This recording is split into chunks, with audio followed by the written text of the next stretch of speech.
मिठू, अब हमारे केलों की खेती तैयार हो गई है। कुछ ही दिनों में हम इसे मंडी में बेच देंगे। चिड़िया चिड़िया, इन दिनों केलों का ख्याल रखना होगा। सुना है जंगल में कुछ पक्षी केले चोरी कर रहे हैं। सारा दिन अपने केलों को पानी देने के बाद मिठू तोता और रानू चिड़िया अपने अपने घर को चले जाते हैं। रानू और मिठू के जाने के बाद चोर पक्षी भी वहाँ आ जाते हैं। अरे वाह रे मेरी किस्मत, देखो कालू, मिठू और रानू के केले तो पक चुके हैं और मुझे तो पता ही नहीं चला। गोरी, तुम केले खाओ। केले के छिलके हम कबूतर के घर के बाहर फेंक देंगे। ऐसे केले खाएंगे हम और चोर बनेगा वो गंदी आँखों वाला कबूतर। फिर वो दोनों पति पत्नी चोर जी भरकर केले खाते हैं और कालू कौवा सारे छिलके उठा लेता है और कबूतर के घर के बाहर फेंक देते हैं। दूसरे दिन जब रानू चिड़िया और मिठू तोता अपने खेत में आते हैं तो पके हुए केले ना देखकर परेशान हो जाते हैं। मिठू भैया, हमारी पकी हुई तैयार फसल कोई चोर चुरा कर ले गया। मैं छोड़ूंगा नहीं उसे, जो भी होगा मैं उसे पकड़ूंगा। रानू चिड़िया और मिठू तोता दोनों कौवों के पास जाते हैं। गोरी बहन, हमारे केलों की फसल से किसी चोर ने केले चुरा लिए हैं। क्या ये काम आप दोनों का तो नहीं है? चिड़िया, ना ना, हमने तो कई महीनों से चोरियां करना छोड़ दी हैं। तुम ऐसा करो, सभी पक्षियों के घर जाकर देखो। जिसने केले खाए होंगे छिलके भी उसी के घर के सामने पड़े होंगे। चिड़िया को कौवे की बात पसंद आती है। फिर वो दोनों बुलबुल के घर जाते हैं, मगर वहाँ केले के छिलके नहीं थे। फिर वो दोनों कबूतर के घर जाते हैं। मिल गया, चोर मिल गया। कबूतर, तुमने ही हमारे केले खाए हैं। कबूतर भैया, अब आप भी कौवों की तरह चोरियां करने लग गए हैं। अगर केले खाने का ज्यादा ही मन कर रहा था तो मांग लेते, चोरी करने की क्या जरूरत थी। नहीं नहीं मिठू और चिड़िया, मैं चोर नहीं हूँ। मैंने आपके खेत से केले नहीं चुराए। तो फिर ये केले के छिलके कहाँ से आए? आज के बाद अगर मुझे खेत में नजर आए तो जान से मार दूंगा मैं तुम्हें। ये जरूर किसी की शरारत होगी। चिड़िया और मिठू तोता कबूतर से गुस्सा होकर वहाँ से चले जाते हैं। अब मुझे खुद को सच्चा साबित करने के लिए असल चोर को पकड़ना होगा। अगर असल चोर ना पकड़ा गया तो चिड़िया और मिठू मुझे ही चोर समझेंगे।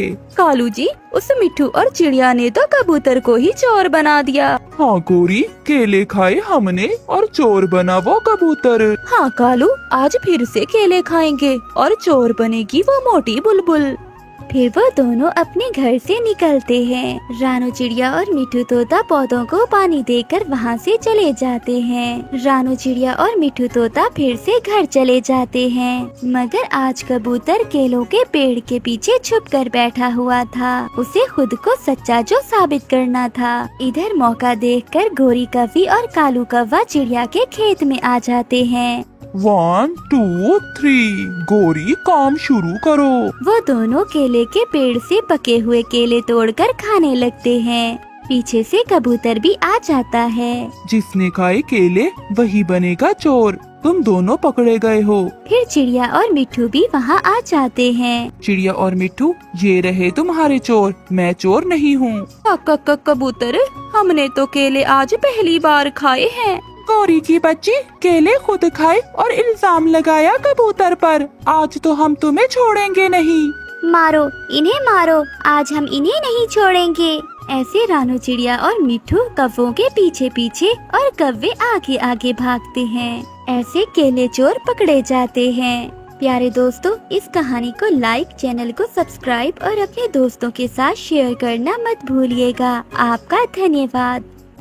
गंदी आँखों वाले, अगर इस अमरूद को देखा तो आंखें निकाल दूंगी मैं तुम्हारी। ये अमरूद मेरा है। ऐसे कैसे तुम्हारा है? मैं यहाँ पहले आया था और ये अमरूद देखा भी पहले मैंने था।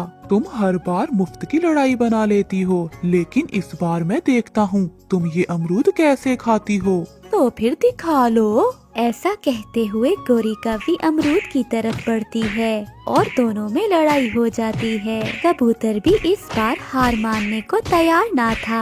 शोर सुनकर रानू चिड़िया भी वहाँ आ जाती है। अरे ये क्या, आप दोनों क्यों लड़ रहे हो? छोड़ो एक दूसरे को। चिड़िया बहन, ये गोरी इस जंगल को अपना समझती है, किसी को कोई चीज खाने ही नहीं देती। जब देखो इसकी किसी न किसी के साथ लड़ाई ही होती रहती है। खून, तुमने मेरे सर से खून निकाला। गंदी मोटी आंखों वाले कबूतर, अगर मैंने इसका बदला तुमसे ना लिया तो मुझे भी गौरी ना कहना। ऐसा कहते हुए गोरी कभी वहाँ से चली जाती है। कबूतर भैया, आपको तो पता है इस गोरी का ये कितनी लड़ाकी है, अब न जाने वो क्या करेगी।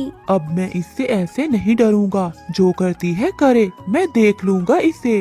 गोरी, ये तुम्हारे सर से खून क्यों निकल रहा है? क्या फिर से लड़ाई हो गई है तुम्हारी? उस गंदी आंखों वाले कबूतर ने बहुत मारा है मुझे। वो तो चिड़िया ने आकर छुड़वाया मुझे, वरना तो वो मुझे मारने ही वाला था। उस कबूतर की इतनी हिम्मत कि मेरी पत्नी से लड़ाई करे, मैं छोड़ूंगा नहीं उसे।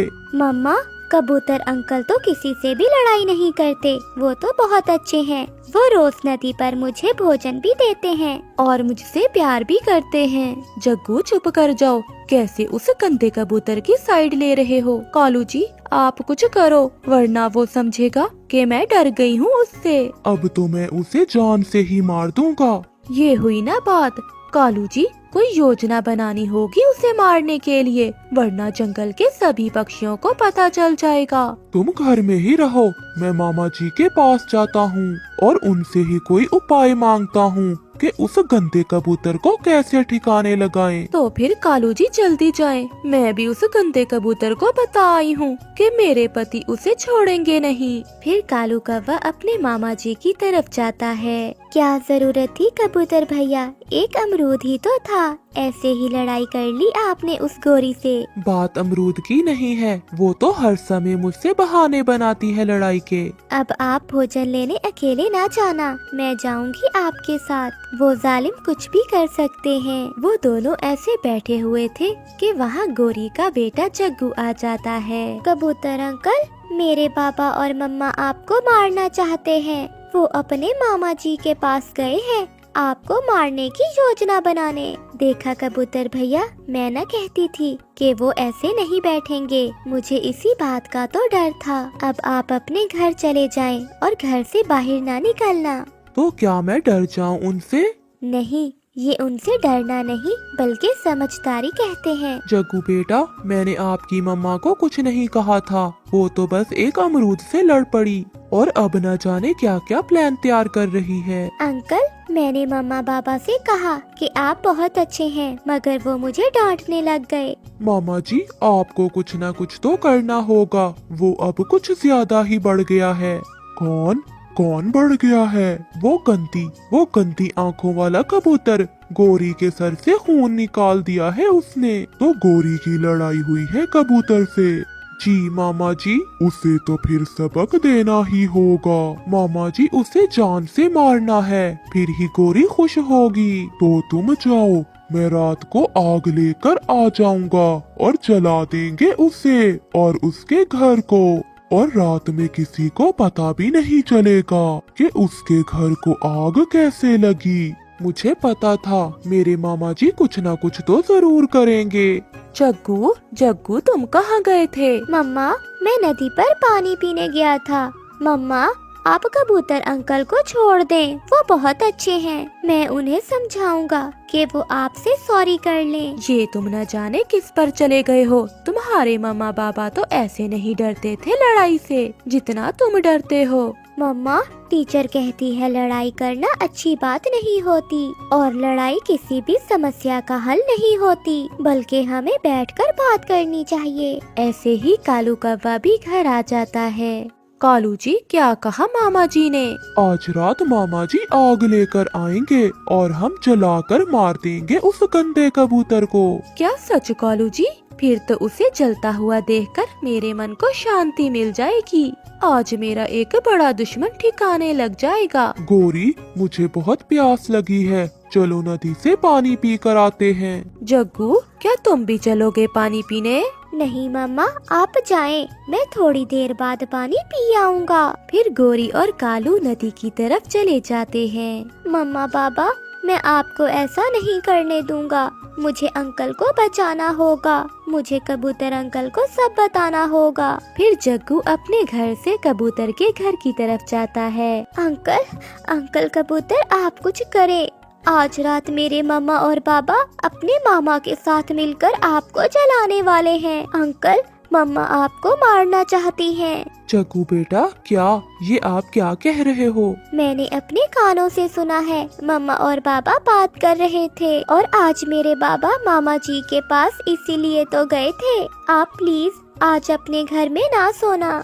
आप बहुत अच्छे हो बेटा, जो आपकी सोच अपने मम्मा बाबा जैसी नहीं है। आपके दिल में प्यार है और एहसास है। अंकल, आप मेरे मम्मा पापा को ना बताना कि ये बात मैंने आपको बताई है, वरना वो मुझे मारेंगे। आप घर जाएं बेटा, मैं आज रात चिड़िया के पास जाकर सो जाता हूँ। कबूतर को बताकर जग्गू वहाँ से चला जाता है। कबूतर चिड़िया के दरवाजे पर दस्तक देता है। क्या हुआ कबूतर भैया, आप बहुत घबराए हुए लग रहे हैं। अभी गोरी का बेटा जग्गू आया था और वो मुझे बता कर गया है कि वो सब अपने मामा के साथ मिलकर मेरे घर को आग लगाने वाले हैं। क्या आग? वो ऐसा कर सकते हैं? मुझे तो पहले ही पता था। वो बहुत जालिम कौवे हैं। वो इंतकाम की आग में जलते हुए कुछ भी कर सकते हैं। आपने बहुत अच्छा किया जो आप मेरे पास आ गए। और जंगल में रात भी हो जाती है। रात होते ही कालू का मामा जलती हुई लकड़ी ले आता है। उस रात के अंधेरे में उसे कोई नहीं देख पाता। वो सीधा गोरी और कालू की तरफ जाता है। कालू, ओए कालू, जल्दी आओ बाहर। सो गए हो क्या? गोरी चलो, मामा जी आ गए हैं आग लेकर। जग्गू तो सो गया है ना? हाँ गोरी, वो सो गया है। फिर वो दोनों बाहर आते हैं। चलो कालू जल्दी करो, कहाँ है उस कबूतर का घर? फिर वो आग लेकर कबूतर के घर की तरफ जाते हैं तो एक चिंगारी उनके घर पर आकर गिरती है और उन्हें पता ही नहीं चलता। मामा जी जल्दी से आग लगा दो, यही है कबूतर का घर। फिर कालू का मामा कबूतर के घर को आग लगा देता है। दुश्मन मर गया, हमारा दुश्मन मर गया गोरी, और किसी को पता भी नहीं चलेगा कि आग कैसे लगी। और फिर वो वहाँ से वापस होते हैं। वो अपने घर से थोड़ा दूर ही होते हैं कि उन्हें अपना घर जलता हुआ दिखाई देता है। वो छोटी सी चिंगारी जो कालू के घर पर गिरी थी, वो हवा से भड़क उठी थी और कौवे का घर पूरी तरह आग की लपेट में था। कालू, ये हमारे घर को आग कैसे लगी? मेरा जग्गू, मेरा बेटा घर में ही है। मामा जी, ये सब कैसे हो गया? शायद कोई जलती हुई चिंगारी गिरी होगी। ऐसे वो सब रोने लगते हैं। सुबह होते ही कबूतर चिड़िया गोरी के बेटे जग्गू को साथ लेकर वहाँ आते हैं। अपने बेटे को जिंदा देख गोरी तो हैरान हो जाती है। जग्गू मेरे बेटे, आप जिंदा हो? मम्मा, जब आप कबूतर अंकल के घर को आग लगाने गए थे तो पीछे से हमारे घर को भी आग लग गई थी। जग्गू का शोर सुनकर हम यहाँ आ गए और आग तेज होने से पहले हमने जग्गू को बाहर निकाल लिया था। मेरा घर जलाकर क्या अब तुम खुश हो गोरी? मुझे सब मालूम हो गया था, इसलिए रात में चिड़िया के घर सो गया था। कौवा और कवि के पास शब्द ना थे कि वो कैसे अपने बेटे के लिए उन्हें धन्यवाद कह सके। और उन्हें इस बात का एहसास हो जाता है कि आज अगर उनका बेटा जिंदा है तो वो बस रानो चिड़िया और कबूतर की वजह से ही है।